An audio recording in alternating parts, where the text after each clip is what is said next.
So in the previous lecture, we ended up telling about the different types of sampling. We had mainly two broad types of sampling, the probability sampling and the non-probability sampling. Within the probability sampling, we had four types: simple random sample, systematic random sample, stratified random sample, and cluster or multi-stage samples.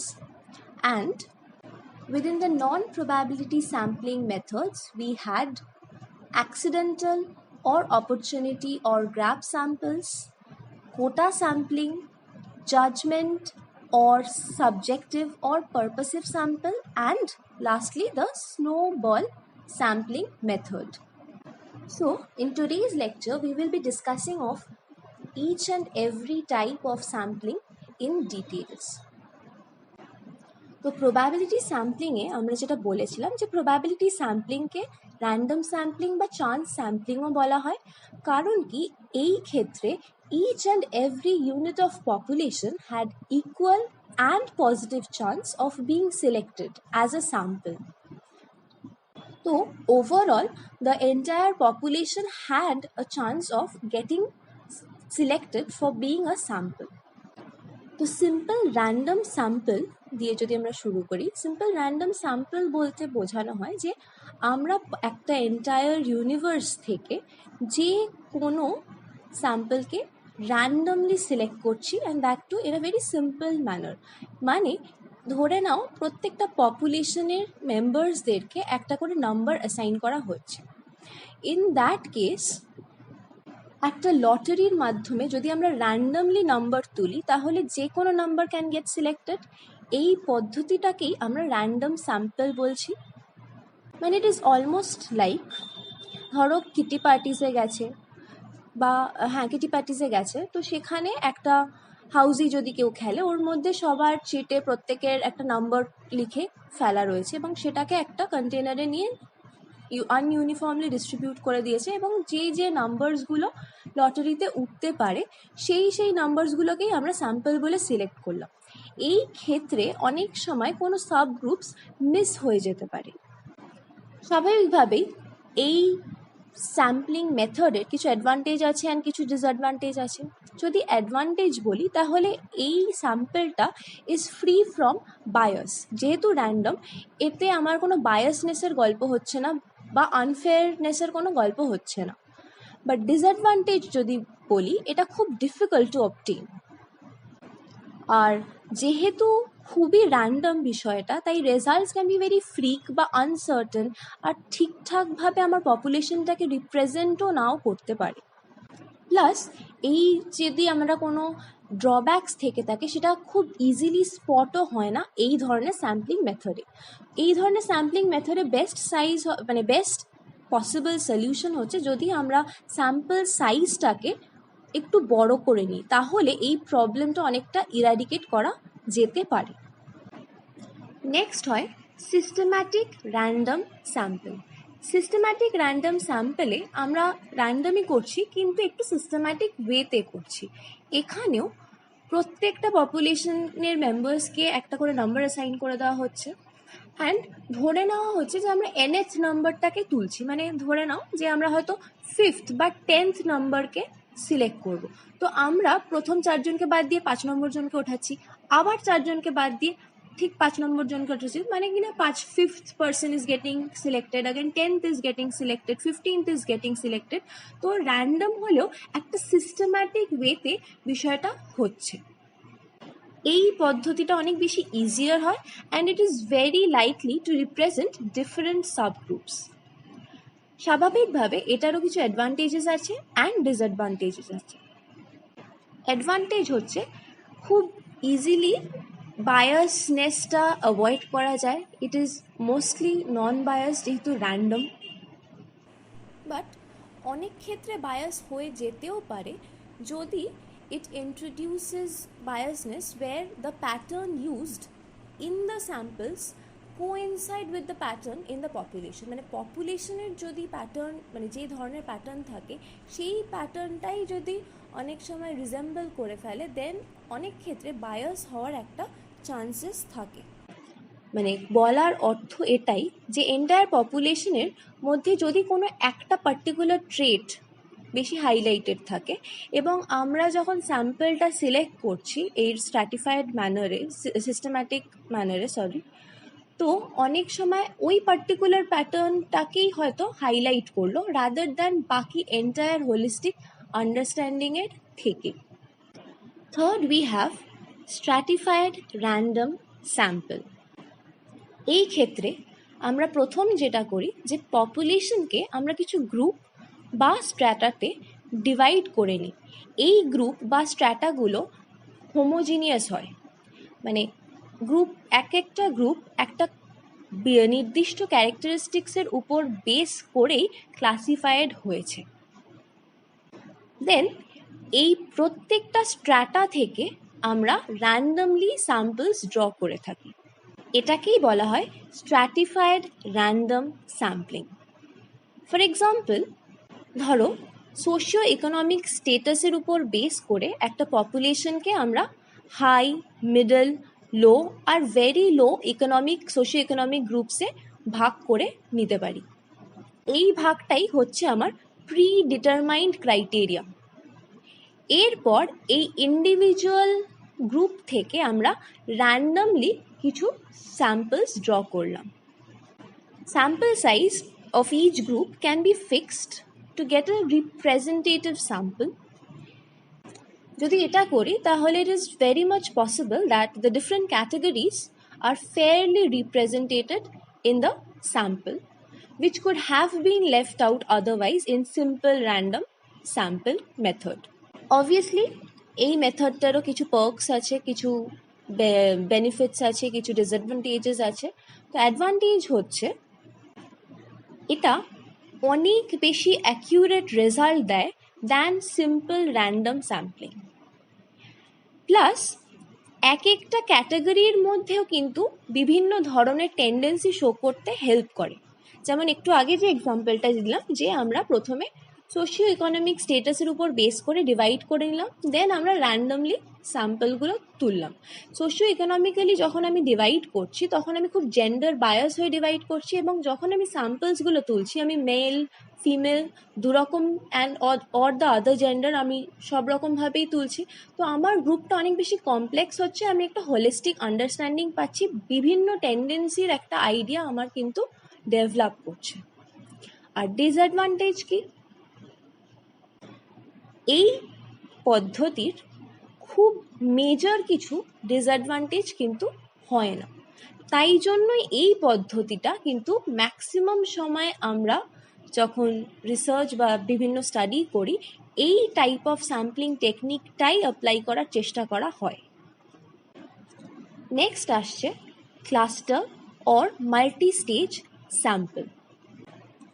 অনেক সময় এমন হতে পারে যে আমাদের study এরিয়াটা এতটাই বড় যে সিলেকশনস অফ ইউনিটস অনেক স্টেজ দিয়ে পাস করে before we reach to our sample of the study. ধরো আমরা কোনো স্টেটের উপরে কাজ করছি। একটা স্টেটকে আমরা অনেকভাবে ডিভাইড করতে পারছি। প্রথমেই ডিস্ট্রিক্টস, সেই ডিস্ট্রিক্টসগুলোকে আমরা ব্লকসে ডিভাইড করতে পারছি। প্রত্যেকটা ব্লককে আমরা আবার ভিলেজে ডিভাইড করতে পারছি, অ্যান্ড ভিলেজগুলোকে আবার কিছু আইডেন্টিফায়েবল গ্রুপস অফ পিপলে ডিভাইড করতে পারছি। দেন র্যান্ডম স্যাম্পল করতে পারছি ইচ গ্রুপ থেকে। তার মানে এই যে প্রত্যেকটা এতগুলো ছোট ছোট গ্রুপ হলো, প্রত্যেকটা গ্রুপ থেকেই কিন্তু আমরা আবার র্যান্ডম স্যাম্পল তুলছি। ফর এক্সাম্পল ধরে নাও এই যে আমরা স্টেটের এক্সাম্পলটা দিলাম, যে আমরা স্টেটের অনেকগুলো ডিস্ট্রিক্টস রয়েছে, আমরা হয়তো 15টা ডিস্ট্রিক্টের মধ্যে 3টে ডিস্ট্রিক্ট তুললাম। দেন আগেন সেই ডিস্ট্রিক্টসগুলোর মধ্যে থেকে হয়তো 6টা ব্লক তুললাম। আবার প্রত্যেকটা ব্লক থেকে হয়তো আমরা 10টা ভিলেজ তুললাম। দেন আগেন প্রত্যেকটা ভিলেজ থেকে আবার হয়তো আমরা 30টা হাউস হোল্ড তুললাম।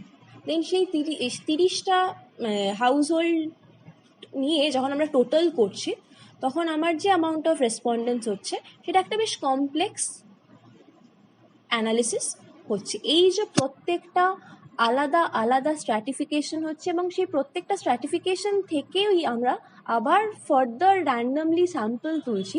এই যে মাল্টি স্টেজ স্যাম্পলিংটা হচ্ছে এটাকেই আমরা ক্লাস্টার স্যাম্পলিং বা মাল্টি স্টেজ স্যাম্পলিং বলে থাকি।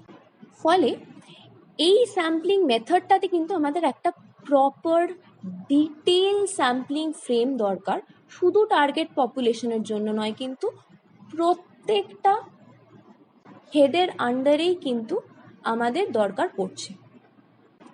এর অ্যাডভান্টেজ হচ্ছে যেহেতু আমরা এতটাই ন্যারো ডাউন বা এতটাই ডিটেলে ছানবিন করে ছেঁকে ছেঁকে ডেটা তুলছি, আমাদের কিন্তু টাইম কনজিউমিং অনেক কম হচ্ছে, প্লাস লেস এক্সপেন্সিভ হচ্ছে। কারণ কি আমাদের ট্রাভেল কস্টগুলো কিন্তু অনেক বেঁচে যাচ্ছে। ধরো একটা জায়গায় যদি 20টা ডিস্ট্রিক্ট থাকতো, আমরা যদি প্রত্যেকটা ডিস্ট্রিক্টে ভিজিট করতাম, আমাদের তখন যা কস্ট লাগতো, এখন যদি আমি 5টা ডিস্ট্রিক্ট নিয়ে কাজ করছি, মানে 5টা ডিস্ট্রিক্ট স্যাম্পলিংয়ে তুলেছি, তো আমার কিন্তু cost of travel plus time taking দুটোই কিন্তু কমে যাচ্ছে।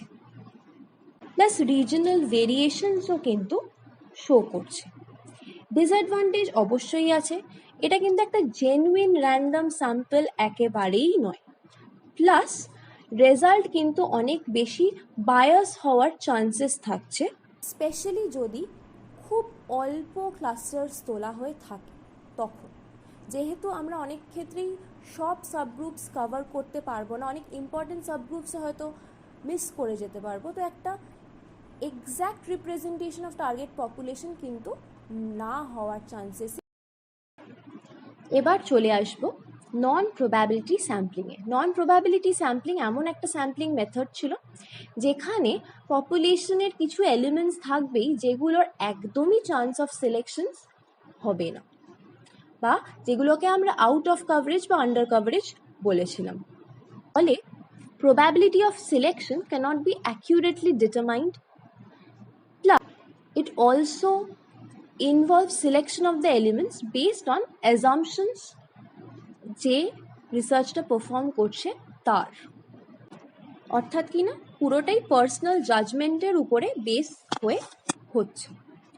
এর আন্ডারে যেগুলো ছিল, প্রথম we will be discussing about the accidental or convenient sampling.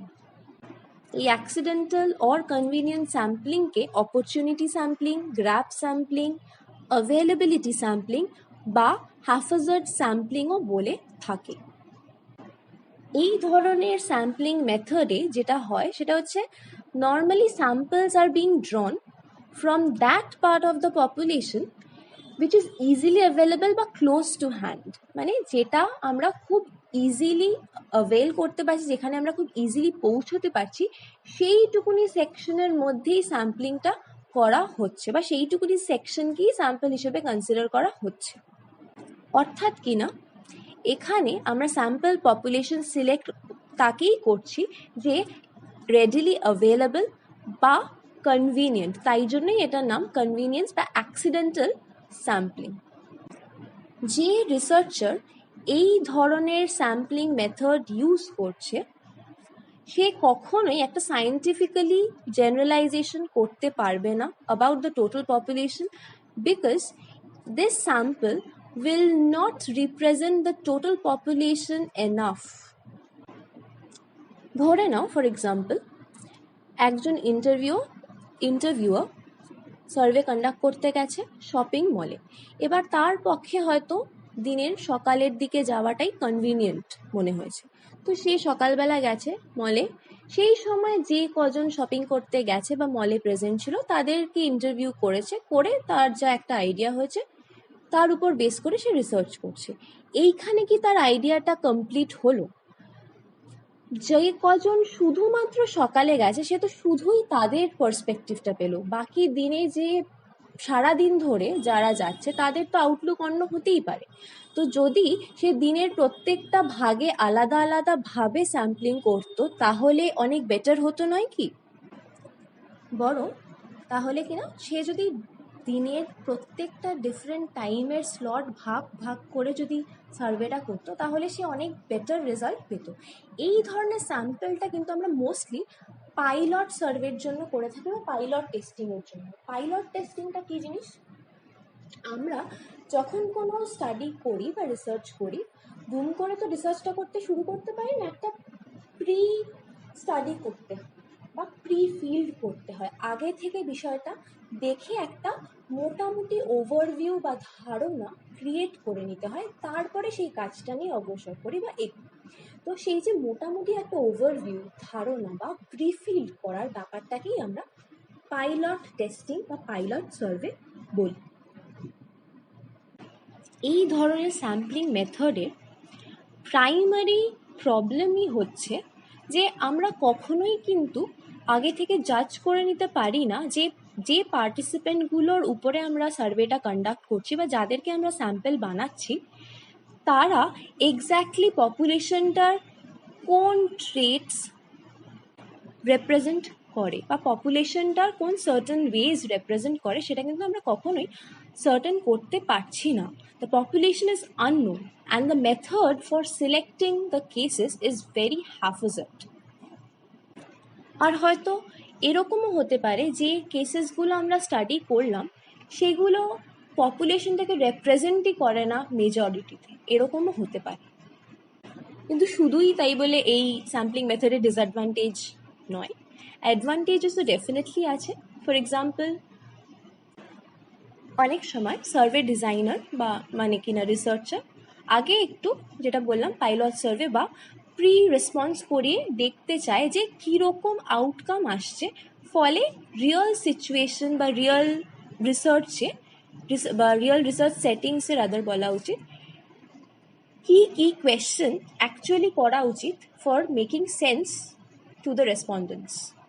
কারণ কি যখন আমরা একটা জিনিস নিয়ে স্টাডি করতে যাই, সবসময় তো প্রায়ার আইডিয়া নাই হতে পারে বা এক্স্যাক্টলি কী কোয়েশ্চেন করতে হবে সেই আইডিয়াটাও নাও থাকতে পারে। তো আমরা যদি আগে এদেরকে সার্ভে করে নিই তাহলে একটা মোটামুটি আন্দাজ করতে পারবে যে এরা কোন ডিরেকশনে কথা বলছে বা কোন টপিকের উপরে বেশি ডিসকাস করছে বা কোন ইস্যুটাকে বেশি ফ্রেম করছে। তো সেই পার্টিকুলার ইস্যুর উপরে আমরা অনেক বেশি প্রশ্ন করব তাহলে।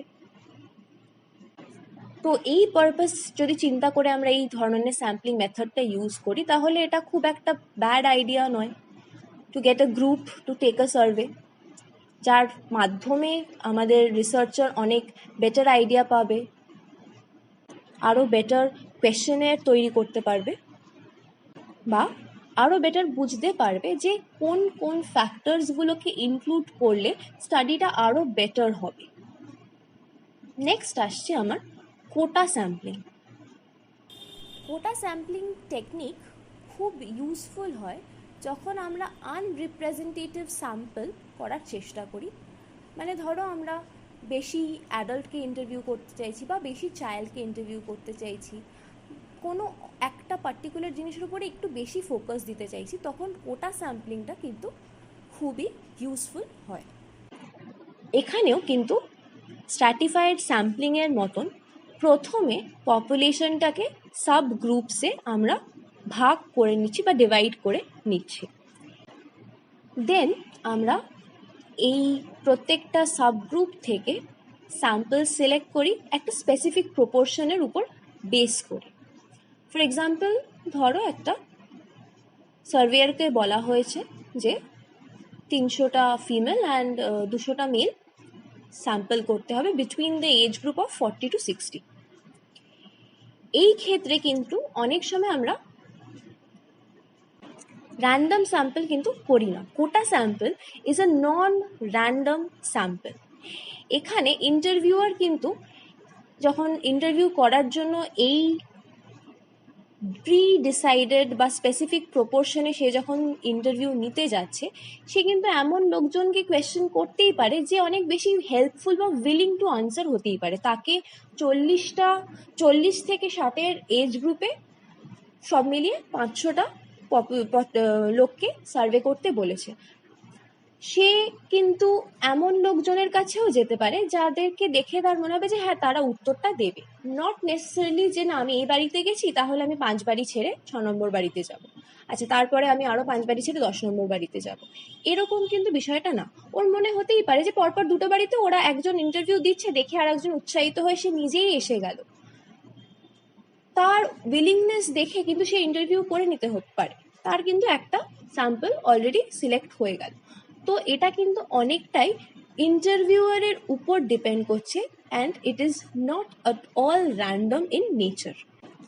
ফলে এই ধরনের স্যাম্পলিং মেথড কিন্তু বায়াসড হয়, কারণ কি প্রত্যেকে কিন্তু equal chance of getting selected পাচ্ছে না।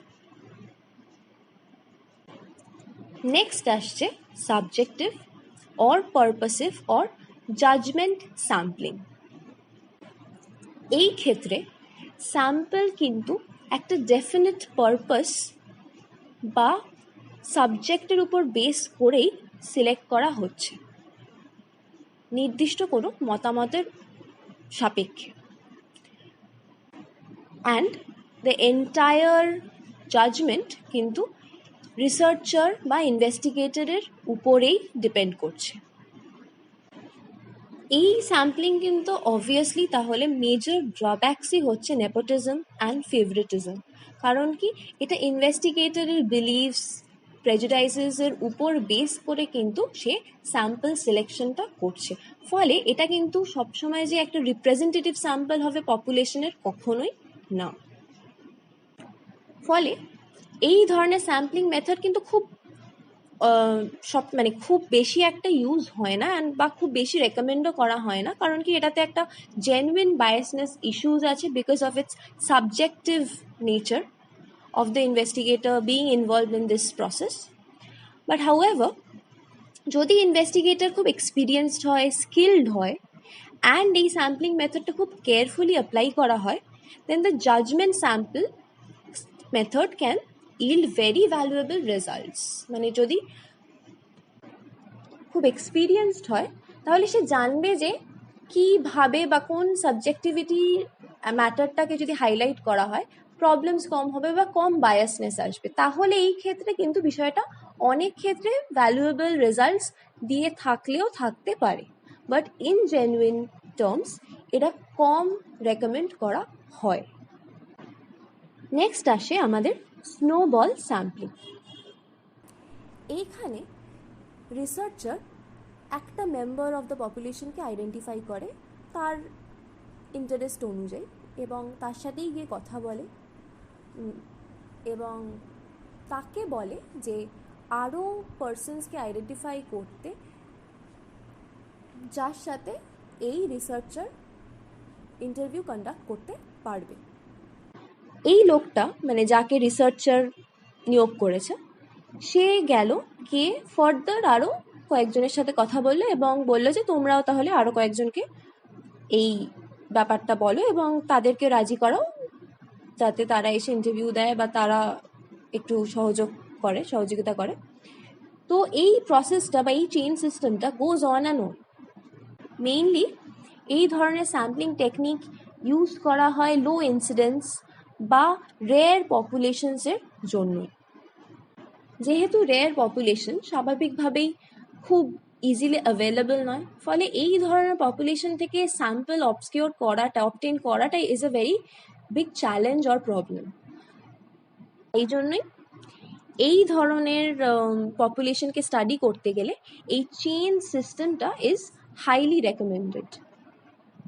তো অ্যাডভান্টেজ যদি আমরা বলি স্নোবল স্যাম্পলের, তো অ্যাডভান্টেজটাই হচ্ছে ইট ইজ ভেরি লো কস্ট খুব কম লাগছে, কারণ কি ডিরেক্ট যাওয়ার ব্যাপারটা খুব কম হচ্ছে, ভায়া ব্যাপারটা অনেক বেশি হচ্ছে।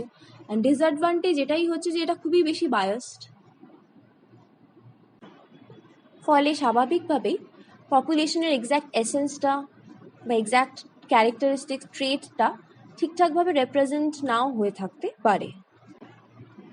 এই 8টা স্যাম্পলিং মেথড ছাড়াও কিন্তু আমাদের আরও কিছু স্যাম্পলিং মেথডস আছে, যেমন matched random sampling, then we have mechanical sampling, panel sampling, rank sampling, voluntary sampling, and etc.